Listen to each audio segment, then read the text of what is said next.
Ruin my sister's only birth experience? I'll make sure you never forget her. When I was 14 and my oldest sister, Sarah, was 22, we found out that she was pregnant with Paul, her boyfriend of 4 years. They immediately got engaged and they were really happy.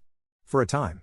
Sarah had a horrible pregnancy, about 16 to 18 weeks, and the wonder of creating a human life evaporated within her.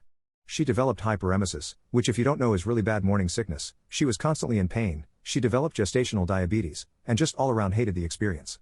Around this time Paul, the then fiancé, started getting sick of the complaining.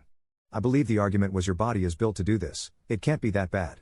Sarah was due around Valentine's Day and Paul's parents, Mr. and Mrs. Doe, were very excited, both about the grandkid and the fact that he could be born on a holiday. She was very against that and really hoped that her son wouldn't be born on a holiday, even one as small as Valentine's Day. Her birthday sometimes falls on Easter and she hates it, because it might make him feel that his day isn't very much about him. Well, Mrs. Doe says something like, well, if you name him Valentine or Valentino then that'll make the day even more special to him. Again, my sister hated the idea. She thought it was tacky, he'd be bullied for it, and just really didn't like the name Valentino. Paul loved it, but agreed to go with a more average name like Daniel or Jared. Fast forward to February and she was ready to get this over with.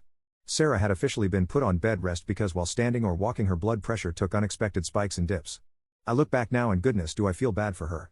She was doing her best to avoid giving birth on Valentine's Day because, again, she didn't want him born on a holiday. Unfortunately, births happen when they happen and that baby was going to come on Valentine's Day whether she wanted him to or not. I remember waiting out in the waiting room with my dad, brothers, and Paul, who couldn't stand to be in the delivery room because it was gross.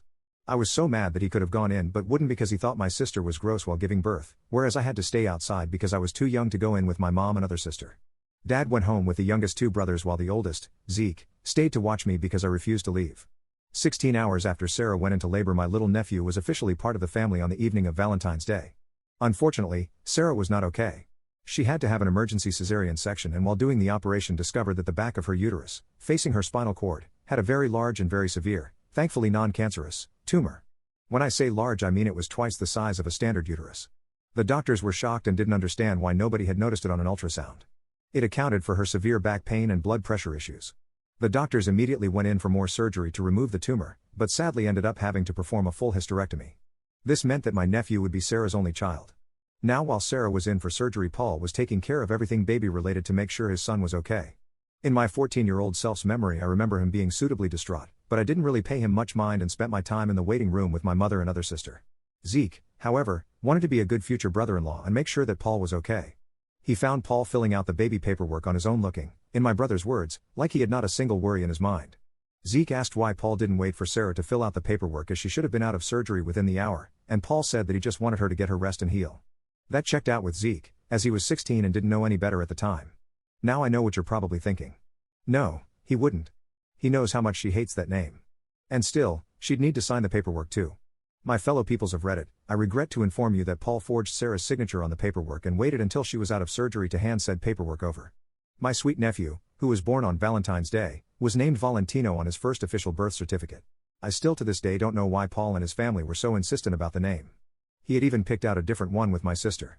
And before you ask, no, he was never brought up on forgery charges because his parents were witnesses to her signing the papers, even though they only got there at the last minute. So Sarah dumped him and got her son's name changed a month later. She was willing to do split custody with him because that's her son's father and she wants the kid to know him, but Paul vanished and she never heard anything back, which seemed weirdly out of character to us. Until a mutual friend on Facebook was tagged in his wedding pictures 6 months later. Paul had apparently started cheating on her not long after she got pregnant.